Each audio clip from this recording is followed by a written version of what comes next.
दिवचले नरेश सावळ, फोंड्या लव मामलेदार आनी प्रियोळा दीपक ढवळीकार पक्षान घेतिल्ल्या भाशेच्या मुद्द्यावेल्यान 2017 पडले. पणजे सुदीन ढवळीकार मिडिया कडेन उलयलो.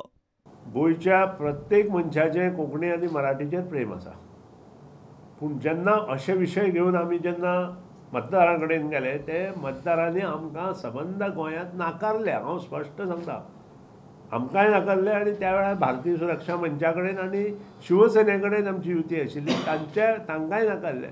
सो तो प्रश्न म्हाज्या हाचे प्रमाणे सद्या तरी बंद जाल्लो आसा. आमकां जर लोकांनी त्या हेचेर ज्या मतदारसंघात आमकां आमचो एक सामकें म्हणजे भरवशाचे उमेदवार दीपक ढवळीकर, लव मामलेदार आनी नरेश सावळ हे जर आज पडले आसत जाल्यार ताका लागून पडले, भाशा विशय घेतलो म्हणून पडले.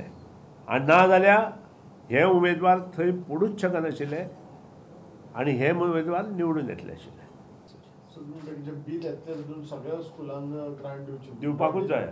एक बील हे 136 स्कुलां पुरतें आसूंक शकना, सगळ्या हांकां आसपाक जाय. ना, बील आयलें जाल्यार बील आनी म्हाका दिसना हाजे फुडें आनी बील येत अशें तें, कारण ते 136 शाळा परत धोरण बदलता, ह्यो सगळ्यो गोश्टी तातूंत आसता. ते शेवट त्या वेळार डिसायड करपाचें. सगळे स्कुलांक जर बील येता जाल्यार आमकां कितें तरी आमचें धोरण ठरोवचें पडटलें. बील येता जाल्यार ना ना आतां हांव तें सांगूं शकना. आमकां आमच्या पक्षाची मिटींग घेवन तें ठरोवपाची आवश्यकता. प्रुडंटा खातीर सिनियर रिपोर्टर महेश गाडे वांगडा व्हिडिओ जर्नलिस्ट सुभाष खुटवळकार.